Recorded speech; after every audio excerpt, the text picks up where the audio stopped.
चांद GS insight में आपका स्वागत है। फिर से मैं आपके लिए महत्वपूर्ण टॉपिक पे चर्चा करने वाला हूं, मॉडर्न हिस्ट्री का यूरोपीय कंपनी से आगमन। अगर यूरोपीय कंपनी के आगमन से रिलेटेड कोई भी क्वेश्चन अगर आपको हिस्ट्री में पूछा जाता है तो मेरे प्यारे दोस्तों, आपको बिल्कुल रटने की जरूरत नहीं। मैं आपको कॉन्सेप्ट ऐसा दूंगा जो आप आसानी से मेरे क्लास में ही याद कर लेंगे और बिल्कुल आप आसानी से किसी प्रतियोगिता परीक्षा में, अगर आप बिहार पुलिस की तैयारी कर रहे हैं या बिहार एसएससी की तैयारी कर रहे हैं या बीपीएससी हो या बीपीएससी टीचर्स वाले, अगर आपको एक प्रश्न इनसे 100% पूछा जाएगा और आप आसानी से बना के आ जाएंगे। मेरे प्यारे दोस्तों, मैं आपसे कहना चाहता हूं कि अगर आप मेरे चैनल के माध्यम से पहली बार जुड़े हैं किसी प्रतियोगिता परीक्षा की तैयारी करने के लिए, तो सबसे पहले मेरे चैनल को लाइक करें, सब्सक्राइब करें और दोस्तों को भी ज्यादा से ज्यादा शेयर करें और मुझे कमेंट बॉक्स में जरूर बताएं कि वीडियो कैसी लगी। अगर आपको वीडियो में कोई प्रॉब्लम आ रहा है तो आप जरूर कमेंट करें, मैं इस पे मेहनत करूंगा और डिटेल सॉल्यूशन दूंगा कि आपका कोई भी प्रश्न किसी प्रतियोगिता परीक्षा में छूटे ना। आयोग भी आपसे परेशान हो जाए कि मैं क्या प्रश्न पूछूं, आप इतना आसानी से समझेंगे। चलिए देखते हैं क्लास 2। मैंने लास्ट वीडियो में बताया था, फिर से मैं आपको चर्चा करने वाला हूं मेरे प्यारे दोस्तों, पुर्तगाली की। किसकी? तो मैंने लास्ट वीडियो में बता दिया था कि पुर्तगाली भारत के अंदर कैसे आए। तो सर फिर से एक बार समझ लेते हैं। मान लीजिए ये अफ्रीका है, ठीक है, और यहाँ भारत है हमारा। इसी अफ्रीका को क्रॉस करते हुए ऐसे भारत में पहुंचा था कौन? Vasco da gamma. तो इसी समुद्री मार्ग को याद करके रखिएगा, ये समुद्री मार्ग को क्या नाम दिया गया था? तो केप ऑफ गुड नाम दिया गया था। क्या नाम दिया गया था? Cape of good.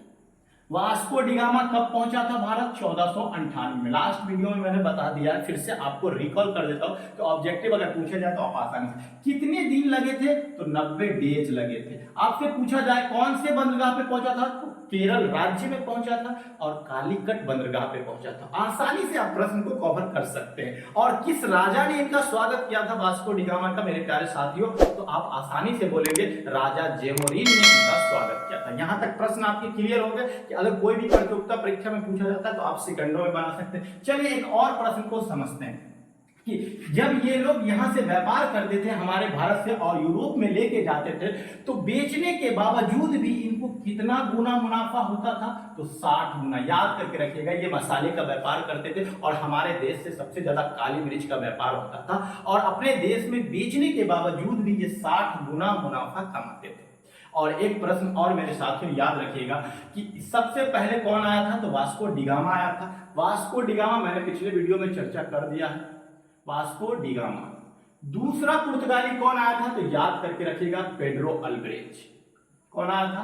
Pedro Alvares. Pedro Alvares 1500 में आया था। वास्को डी गामा पहली बार 1498 में आया और दूसरी बार 1502 में आया। याद करके रखिएगा, ठीक है।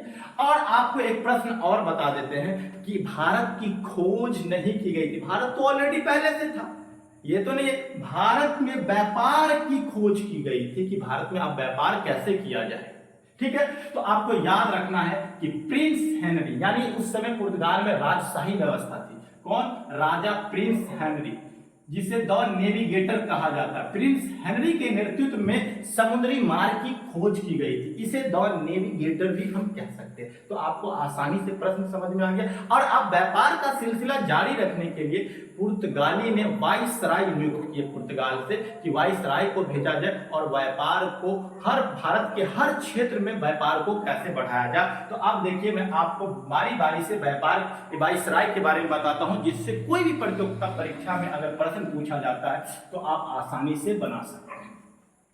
चलिए, तो सबसे पहले याद रखिएगा, अगर प्रथम वाइसराय आपसे पूछे तो याद रखिएगा उसका नाम था फ्रांसिस्को अल्मीरा। क्या नाम था?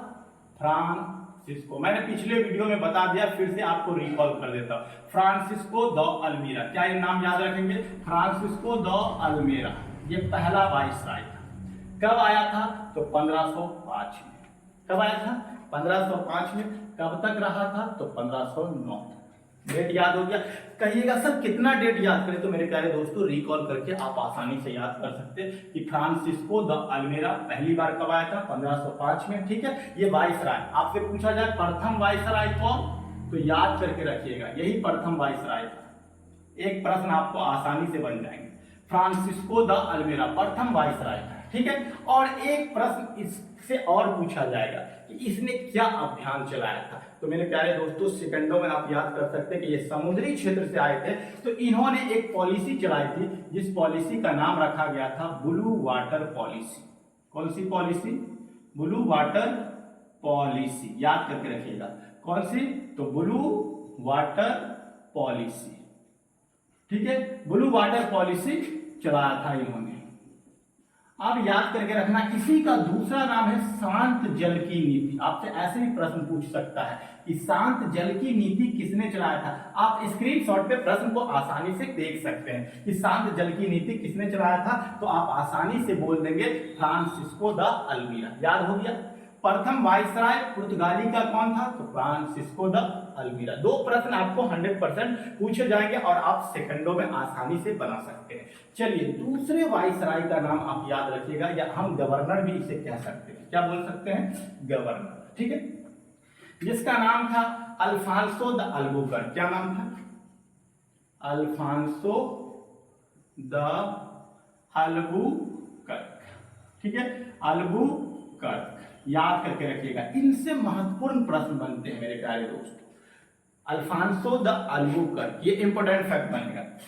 देखिए अल्फांसो द अल्बुकर्क जब वाइसराय नहीं थे या गवर्नर नहीं थे, तो इससे पहले ये भारत में 1503 में आ चुके थे। ये डेट याद करके रख लीजिएगा, ठीक है। लेकिन जब इसे वाइसराय नियुक्त किया गया, कब? तो 1509 में, ठीक है, आए। और कब तक रहे? 1515 तक। कब तक? अल्फांसो द अल्बुकर्क आपसे पूछा जाए तो 1509 में आए और 1515 में वाइसराय, यानी 1509 में वाइसराय नियुक्त हुए और 1515 में आए थे ये कब? 1503 में। डेट को एग्जैक्टली याद करके रखिएगा, ठीक है। और इनसे एक प्रश्न सबसे ज्यादा पूछा जाता है कि पुर्तगाली शक्ति का वास्तविक संस्थापक कौन था। अगर आपसे पूछा जाए कि वास्तविक संस्थापक कौन था, तो आप बोलिएगा अल्बुकर्क। यही प्रश्न में रहेगा, संस्थापक। क्या? पुर्तगीज शक्ति का या पुर्तगाली शक्ति का। किसका? पुर्तगाली शक्ति का वास्तविक संस्थापक कौन था, तो अल्फांसो द अल्बुकर्क। याद हो गया मेरे प्यारे दोस्तों। और एक प्रश्न इनसे याद करके रखिएगा कि इन्होंने अपनी राजधानी किसको बनाया? कोचीन को बनाया। जिस कोचीन में पुर्तगाली की पहली फैक्ट्री 1500 कब खुली थी? 3 में खुली थी। पहली कोठी अगर पूछा जाए पुर्तगाली की कब खुली थी, तो 1503 में खुली थी। तो इन्होंने अपनी राजधानी अगर पूछा जाए किसको बनाया, तो मेरे प्यारे साथियों आप बोलिएगा किसको बनाया? कोचीन को बनाया। दो प्रश्न हो गए, आसानी से आप क्वेश्चन को बना सकते हैं। एक और चीज याद रखिएगा, एक प्रश्न और इनसे पूछा जाएगा कि 1510 ईस्वी में, याद करके रखिएगा, 1510 ईस्वी में इन्होंने बीजापुर के शासक, याद करके रखिएगा, बीजापुर के शासक जिसका नाम था मेरे प्यारे दोस्तों, क्या नाम था? आदिल शाह। याद करके रखिएगा, आदिल शाह से गोवा छीन लिया था, यानी गोवा जीत लिया था। आप ऐसे भी बोल सकते हैं। तो आपसे अगर प्रश्न पूछा जाए कि गोवा किस वाइसराय के नेतृत्व में जीता गया, तो आप बोलिएगा अल्फांसो द अल्बुकर्क। मुझे उम्मीद है कि अगर इस तरह से आप हिस्ट्री को पढ़ेंगे तो आपका एक भी प्रश्न छूट नहीं सकता है और कोई भी प्रतियोगिता परीक्षा में आप आसानी से बना सकते हैं। तो गोवा को कब जीता गया बीजापुर के शासक से? तो 1510 ईस्वी में। अब याद करके रखिएगा कि भारत में आने वाला पहला कौन यूरोपियन था? तो पुर्तगाली। लेकिन जिस गोवा को इन्होंने 10 में जीता था, इसी गोवा को यह भारत की आजादी के बाद यानी सबसे अंतिम में 1961 में छोड़ते। जीता 1910 में, सॉरी 1510 में, और छोड़ते हैं कब? 1961 में। यानी सबसे पहले आते हैं पुर्तगाली और जाते भी है सबसे अंत में। याद हो गया प्रश्न आसानी से। चलिए अब इनसे एक दो और प्रश्न बनेंगे, मैं आपको बता रहा हूं।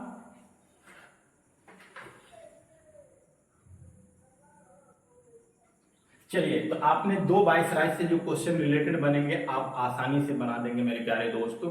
अब मैं आपको बताने वाला हूं, देखिए पुर्तगाली की जो अब है नीनो डी कुन्हा, याद करके रखिएगा। तीसरा वाइसराय याद करके रखिएगा, नीनो डी कुन्हा। देखिए यह आते हैं 1529 में और 38 तक रहते हैं। कब आते हैं? 1529 में आते हैं, 38 तक रहते हैं। इन्होंने सबसे पहले याद करके रखिएगा, इन्होंने गोवा को राजधानी बनाया था। किसको राजधानी बनाया था? गोवा को। जिस गोवा को अल्बुकर्क ने जीता था आदिल साथे, इन्होंने अपनी राजधानी किसको बनाया? गोवा को राजधानी बनाया। याद करके रखिएगा मेरे प्यारे साथियों। यहां तक आसानी से प्रश्न समझ में आ गया कि आपसे पूछा जाए कि गोवा को राजधानी किसने बनाया, तो नीनो डी कुन्हा ने। गोवा को जीता किसने, तो अल्फांसो द अल्बुकर्क। आप आसानी से याद कर सकते हैं। अब देखिए एक और प्रश्न याद रखिएगा कि कुन्हा ने मद्रास के नजदीक सेंट थॉम, एक जगह का नाम है क्या, मद्रास के नजदीक सेंट थॉम और एक और हुगली में पुर्तगाली बस्तियां स्थापित की थी। तो क्या बोलेंगे, मद्रास के पास या मद्रास के नजदीक, बोलिएगा आसानी से, नजदीक सेंट थॉम, क्या बोलेंगे, सेंट थॉम और हुगली में, याद करके रखिएगा, हुगली में बस्तियां स्थापित की थी। बस्तियां स्थापित किसने की थी, तो नीनो डी कुन्हा ने। आपसे अगर प्रश्न पूछा जाए कि मद्रास के पास सेंट थॉम और हुगली में बस्तियां किसने स्थापित की, तो बोलिएगा नीनो डी कुन्हा ने। किसने, नीनो डी कुन्हा ने। आप यहां से प्रश्न आसानी से एक और प्रश्न याद करके रखिएगा कि बेसिन पर इन्होंने 1534 में कब्जा किया था, यानी अधिकार किया था। पूछा जाए 1534 में इन्होंने किस पर, तो बेसिन पर अधिकार किया था। बेसिन पर अधिकार याद करके रखिएगा 1534 में, और उसके बाद 1535 में इन्होंने द्वीप पर अधिकार किया था। याद करके रखिएगा किस पे, द्वीप पर अधिकार किया था। और उनके बाद याद करके रखिएगा मेरे प्यारे साथियों कि 1559 में इन्होंने दमन पर भी अधिकार कर लिया था। किस पर, दमन पर भी अधिकार कर लिया था। तो नीनो डी कुन्हा से सबसे पहला प्रश्न आपको याद रखना है, इन्होंने गोवा को अपनी राजधानी बनाया। उनके बाद इन्होंने सेंट थॉम यानी मद्रास के पास सेंट थॉम और हुगली में एक बस्तियां स्थापित की थी। उनके बाद इन्होंने 1534 में बेसिन पर अधिकार कर लिया। उनके बाद 1535 में द्वीप पर अधिकार कर लिया, और उनके बाद 1559 में दमन पर भी अधिकार कर लिया, यानी पुर्तगाली का कब्जा इस क्षेत्र में हो चुका था। अब एक प्रश्न आपको याद रखना है कि पुर्तगाली का जो है ना सिस्टम था कि हम भारत के अंदर व्यापार को कैसे बढ़ाए। तो इन्होंने एक पॉलिसी चलाई थी जिसको कहा गया था 3G। मेरे प्यारे साथियों 3G का मीन्स आप ये मत समझ लीजिएगा 3G सिम की बात हो रही। 3G कहने का मीन्स है कि एक G से आप बनाइएगा गॉड, और एक G से आप बोलिएगा गोल्ड, और एक G से आप ग्लोरी। ठीक है, गॉड कहने का मीन्स यहाँ पे समझिए कि मतलब विवाह नीति इन्होंने चलाई थी कि जितने भी भारत के लोग हैं वह ईसाई धर्म को मानने वाले बन जाए। कौन से धर्म को मानने वाले बन जाए, ईसाई धर्म को मानने वाले बन जाए। और गोल्ड का मीन्स है कि आर्थिक जो पैकेज है, इनकी भी चाह पुर्तगाली को बहुत थी। तो ये चाहते थे कि इनका जितना फायदा हो किसको हो, पुर्तगाली को। और ग्लोरी का मीन्स है कि जितनी भी यूरोपीय कंपनी आई थी सब अपनी प्रतिष्ठा की ख्याति बनाना चाहती थी भारत के अंदर। जैसे पुर्तगाली चाहती थी कि मेरी ख्याति हो, डच चाहता था कि मेरी ख्याति हो, इंग्लैंड अंग्रेज चाहता था कि मेरी ख्याति हो। तो इन्होंने इन पैकेज का इस्तेमाल किया था। आसानी से आपको प्रश्न याद हो कि इन्होंने 3G पैकेज चलाया था, और इन्होंने विवाह नीति भी चलाई थी मेरे प्यारे साथियों कि भारत की लड़कियों से शादी किया जाए और भारत में अपना वर्चस्व बढ़ाया जाए। ये पुर्तगाली की नीति थी। तो यहां से आप आसानी से प्रश्न को आसानी से सॉल्व कर सकते हैं। अब मेरे साथियों एक चीज आपको याद और रखना है कि पुर्तगाली अपने आप को सागर का स्वामी कहता था। तो यहां से आप प्रश्न को आसानी से याद रख सकते हैं कि सागर का स्वामी किसने कहा था, तो सागर का स्वामी पुर्तगाली अपने आप को कहता था। एक प्रश्न ऑब्जेक्टिव में अगर पूछे जाए कि सागर का स्वामी कौन अपने आप को कहता था, तो पुर्तगाली कहता था। ये भी प्रश्न आपको याद हो गया। और एक चीज और याद रखना है कि पहली बार जो प्रिंटिंग प्रेस का जनक अगर भारत में माना जाता है तो वो किसको माना जाता है, तो याद करके रखिएगा मेरे प्यारे साथियों 1556 में प्रिंटिंग प्रेस का जनक पुर्तगाली को माना जाता है। किसे माना जाता है, प्रिंटिंग प्रेस का जनक, तो बोल दीजिएगा पुर्तगाली को। ये भी प्रश्न आप आसानी से बना सकते हैं कि 1556 में प्रिंटिंग प्रेस का जनक किसे माना जाता है, पुर्तगाली को माना जाता है। और एक चीज और, एक प्रश्न अक्सर पूछा जाता है प्रतियोगिता परीक्षा में कि समुद्री लूटपाट यानी हुगली में समुद्री लूटपाट किसने मचाया था, तो पुर्तगाली ने। इसको भी याद रखिएगा कि समुद्री से लूटपाट किसने किया था हुगली में, तो याद करके रखिएगा मेरे प्यारे साथियों पुर्तगाली ने किया था। तो आप ऐसे अगर प्रश्न को पढ़ेंगे तो आप आसानी से क्वेश्चन करेक्ट कर सकते हैं, कोई क्वेश्चन आपका छूटने वाला नहीं। एक प्रश्न आपको और याद रखना है कि पुर्तगाली गवर्नर था जिसका नाम था मार्टिन डिसूजा। क्या नाम था? मार्टिन डिसूजा। मार्टिन डिसूजा, इसको याद करके रखिएगा। इन्होंने पुर्तगाली गवर्नर मार्टिन डिसूजा के साथ प्रसिद्ध संत जेवियर भारत आए थे। इनके साथ इनके साथ कौन आए थे? प्रसिद्ध संत जेवियर। याद करके रखिएगा, पहली बार जेवियर भारत आया था। तो आपसे अगर पुर्तगाली से कोई भी प्रश्न आएंगे तो आप आसानी से बनाएंगे। जैसे मेरा टॉपिक खत्म होगा मैं इसका आपको ऑब्जेक्टिव भी करा दूंगा। आज मैं पुर्तगाली से रिलेटेड जितने भी क्वेश्चन बने मैं आपको बता देता हूं कि भारत के अंदर तंबाकू का अवगत कराने वाला कौन है? यूरोपियन। तो सबसे पहले याद रखिएगा पुर्तगाली है। और एक प्रश्न आपको और याद रखना है कि आज हमारे भारत के अंदर कुछ ऐसे फल है जो पुर्तगाली पहली बार लेके आए थे और उन्हीं कल्चर के हिसाब से हमारे भारतवासी भी वो फल उगाने लगे, जैसे गन्ना, अनानास, ये सब पुर्तगाली लेके आए थे। और भारत के कल्चर में रहने के बाद भारत के लोग भी गन्ना, अनानास, पपीता का खेती करने लगे। तो आप आसानी से यहाँ प्रश्न को सॉल्व कर सकते हैं। मुझे उम्मीद है कि मेरे साथियों आपको सारे प्रश्न आसानी से समझ में आ गए होंगे। अगर आपको किसी भी प्रतियोगिता परीक्षा में पूछा जाएगा तो आप सेकंडों में इनका आंसर देके आ सकते हैं। बिल्कुल आपको कुछ पढ़ने की इससे ज्यादा जरूरत नहीं है, आप आसानी से किसी प्रतियोगिता परीक्षा का प्रश्न इनसे पूछे हुए रिलेटेड में बना सकते हैं। अगर वीडियो अच्छी लगी तो लाइक करें, सब्सक्राइब करें। बहुत जल्दी आऊंगा, नेक्स्ट पार्ट इसका लेकर आऊंगा। डच, अंग्रेज और फ्रांसीसी के बारे में पढ़ाने वाला हूं। Thanks for watching this video.